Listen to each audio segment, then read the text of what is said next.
Advocate Shamshad Pathan, president APCR Gujarat chapter. देखिए, notice जो है वो सिर्फ अहमदाबाद शहर तक महदूद नहीं है, या एक या दो या चार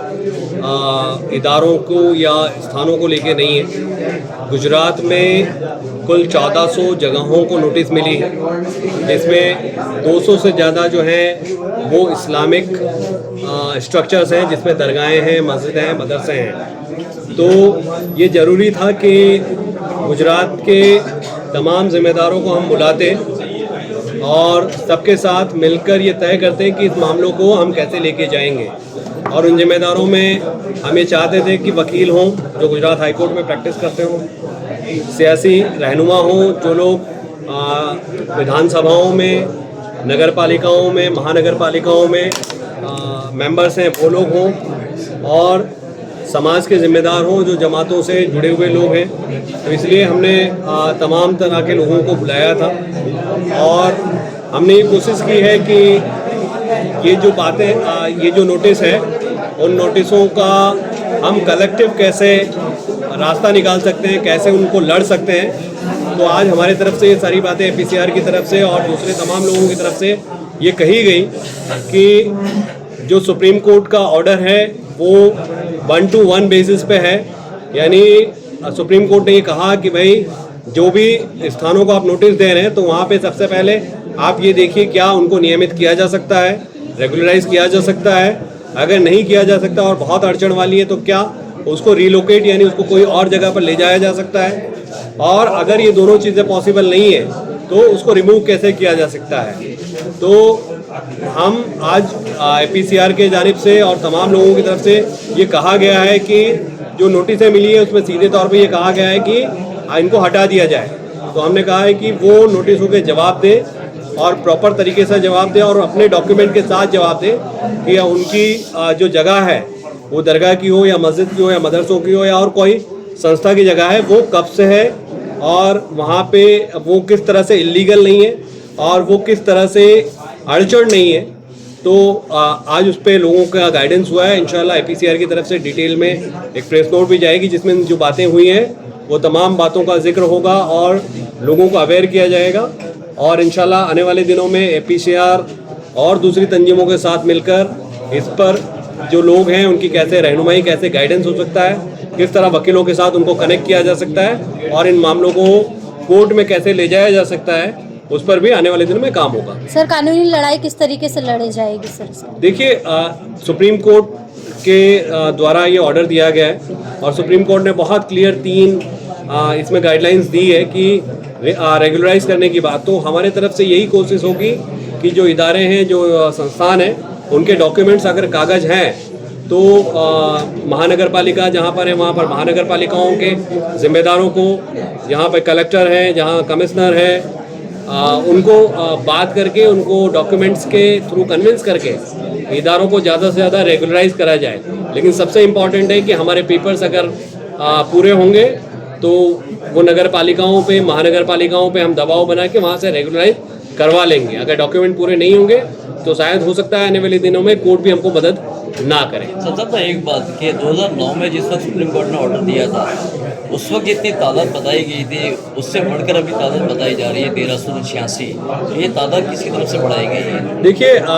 ये 2009 में नहीं, 2006 में जब बड़ौदा की पानी गेट वाली दरगाह का मामला हुआ था, उसके बाद टाइम्स ऑफ इंडिया के अंदर एक रिपोर्ट पब्लिश हुआ था और उस रिपोर्ट में इन स्ट्रक्चर्स की संख्या की बात थी जिसको लेकर गुजरात हाईकोर्ट ने सुओ मोटो किया था और राज्य सरकार ने भी उस आंकड़े के साथ कभी डिफर नहीं किया है। तो वो आंकड़ा जो आ रहा है वो वहीं से आ रहा है और वो आंकड़ा हाईकोर्ट के सुओ मोटो में भी था और सुप्रीम कोर्ट की सुओ मोटो में भी है। आज अहमदाबाद शहर के अंदर खास करके कई दिनों से गुजरात के अंदर और अहमदाबाद शहर के अंदर अहमदाबाद म्यूनसिपल कॉरपोरेशन के ज़रिए धार्मिक स्थलों पे जो नोटिस दी गई है उसमें मंदिर, मस्जिद, चर्च, दरगाह सब लोगों को इन्होंने नोटिस दिए और 7 दिन के अंदर जवाब मांगा है। ये मैटर जहाँ तक मैं समझता हूँ वहाँ तक सुप्रीम कोर्ट की मैटर है और हाई कोर्ट उसको इन्होंने सौंपी है कि भाई आपको ये कितने लोगों को आपने नोटिस दिया और किसने क्या क्या कामगिरी की है वो बताना है सरकार को। तो जिस तरह से अहमदाबाद के अंदर संकलन समिति की मीटिंग हुई थी, वो मीटिंग के अंदर मैं मौजूद था, कलेक्टर की मीटिंग के अंदर मैं मौजूद था, और कलेक्टर ने और कमिश्नर ने दोनों ने एक बात की कि जो हमारे को हाईकोर्ट ने जो गाइडलाइन दी है वो हाईकोर्ट की गाइडलाइन के मुताबिक हमको काम करना पड़ेगा, और जो डॉक्यूमेंट्स जिनके पास है, जो संस्थाओं के पास डॉक्यूमेंट्स है, वो डॉक्यूमेंट्स हम लीगल है तो उसको देखेंगे, और जो कायदेसर है उसको हम लोग कायदेसर करेंगे। जिनके पास डॉक्यूमेंट्स अधूरे हैं और जो डॉक्यूमेंट्स अधूरे हैं उसको भी हम देखेंगे, और अमुक जो धार्मिक स्थल है उसको एक जगह से दूसरी जगह तब्दील कर सकते हैं, ऐसे कितने डॉक्यूमेंट्स है वो भी देखेंगे, और जो गैर कायदेसर बनेल है तो उसको हम रिमूव कर देंगे, इन्हें डिमोलेशन कर देंगे। इस तरह की 3 बातें ये जब कलेक्टर और कमिश्नर की मीटिंग के अंदर भी बात हुई, लेकिन आज यहाँ पर जो मीटिंग हुई है इसका मकसद यही था। आज अहमदाबाद शहर के और गुजरात में से अलग अलग इदारों से ताल्लुक़ रखने वाले लोग आए थे यहाँ पर। एडवोकेट ताहिर हकीम साहब, शमशाद भाई, इकराम भाई,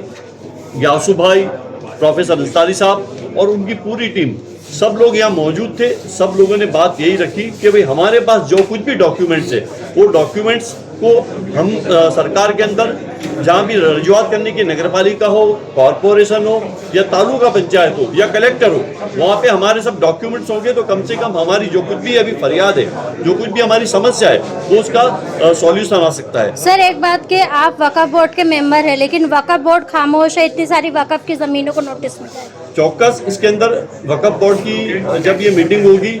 या मंगलवार के दिन मैं जाने वाला हूँ, वक्फ बोर्ड के हमारे चेयरमैन है उसको, वक्फ बोर्ड के जो हमारे सीईओ है उसको भी मैं बात करने वाला हूँ कि जिस तरह से पूरे गुजरात के अंदर जो प्रॉपर्टीज वक्फ की है, वक्फ के अंदर नोंदाई ली है, उसके लिए वक्फ को ध्यान देना चाहिए, क्योंकि ये मसला बहुत बड़ा मसला है। और इसको वक्फ जहाँ तक खुद वक्फ के अंदर जब एंट्री है, वक्फ के अंदर सब डॉक्यूमेंट जमा कराते हैं तो उसके पास वक्फ के पास सब प्रॉपर्टीज के अंदर सब पेपर्स उनके पास होंगे। तो मैं यूँ समझता हूँ कि जहाँ जहाँ भी नोटिस दिए, चाहे वक्फ के अंदर नोंदे लिए या वक्फ के अंदर नहीं नोंदे ली, वो प्रॉपर्टीज के लिए भी वक्फ को देखना चाहिए, और जहाँ जहाँ ज़रूरत पड़े तो वक्फ के एडवोकेट को भी रखना चाहिए साथ साथ में, क्योंकि उनके पास भी सब सर्वे करा है। पूरे गुजरात का सर्वे वक्फ ने करके रखा है कि कौन से धार्मिक स्थल आते हैं, लेकिन वक्फ के पास मैं समझता हूँ कि अभी ये मीटिंग के अंदर जो कुछ भी मेरे पास माहिती है वो माहिती मैं उनको दूंगा। और जहाँ तक ये पूरे गुजरात का मसला है, अभी अहमदाबाद के लिए मीटिंग हुई है, लेकिन पूरे गुजरात के अंदर भी इसी तरह लोग जागरूक होकर अपने जो मंदिर है, मस्जिद है, गिरजाघर है, चर्च है, मदरसे हैं, जो कायदेसर है, जिनको कायदेसर करना चाहते हैं, तो ऐसे बहुत सारे लोग मेरे पास भी आए, बहुत लोगों के फ़ोन आए, मंदिरों के लिए भी फ़ोन आए, चर्च के लिए भी फ़ोन आए। तो हम ऐसा चाहते हैं कि हमारे जो सेक्युलर भाई भी है वो भी, उनको भी साथ में लेके, उनको भी ये समस्या नड़ती है, तो हम सब साथ में मिलके, मैं समझता हूँ कि सरकार के अंदर हमारी बात रखेंगे तो सरकार को भी और कोर्ट को भी हमारी बात को सुनना तरीके भी बताए। तो जो हमारे वकील माहिर सर जो हैं, इन लोगों से गुजारिश है कि वो एक ऐसी कमेटी बना लें कि ताकि जो लोग हैं जिनको रिकॉर्ड कैसे बनाना है, कहाँ से क्या करना है, उसका गाइडेंस मिल सके और वो अपने रिकॉर्ड क्लियर करें। ट्रिपल आर की जो फॉर्मूला है सुप्रीम कोर्ट की, उसमें से शायद हम तो सिर्फ फर्स्ट फॉर्मूला जो है रेगुलराइजेशन, सिर्फ उसी को फॉलो कर सकेंगे, क्योंकि थर्ड तो है रिमूव, तो उसमें हम राजी नहीं है। और सेकंड वाली है रिलोकेट, वो शायद हमारे शरीयत के अखबार से कहीं पॉसिबल नहीं है। तो इसके लिए मैं अपना ये कहना चाहूँगा कि हमारे जो 2 शहर हैं, एक कलेक्टिव सवाल है, इसीलिए आज वकीलों को बुलाने की भी हमने कि वकील खास आए, क्योंकि उनकी भी जिम्मेदारी है। हम ये कोशिश करें कि ताहिर भाई का गाइडेंस हमारे पास हमेशा रहे। अगर हमारे पास कोई इंडिविजुअल भी आता है तो हम एक बार ये ताहिर भाई के नोटिस पे डालेंगे, ताहिर भाई ये मामला है और इस मामले को कैसे आगे लेके जाए। जब से दुनिया कायम हुई इस तरह के हालात लोगों दरपेश रहते हैं, लेकिन उसमें भी आप सारों ने पहाड़ों की जिगर काट दी है।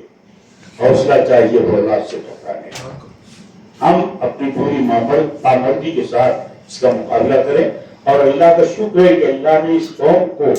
जहाँ बहुत मासूमियत दी है, भोलापन दिया है, वह उसको हौसला भी बहुत बढ़ा दिया है। वरना हम बहुत पीछे न जाएं तो आजादी के बाद के जो हालात हुए, कोई और कौम को शायद जिंदा भी नहीं रह पाती। लेकिन अल्लाह का शुक्र है कि अल्लाह की मदद से हम जहाँ थे वहां से आगे बढ़े, पीछे नहीं। मुझे उम्मीद है कि इसमें हम किसी कदर पीछे नहीं है।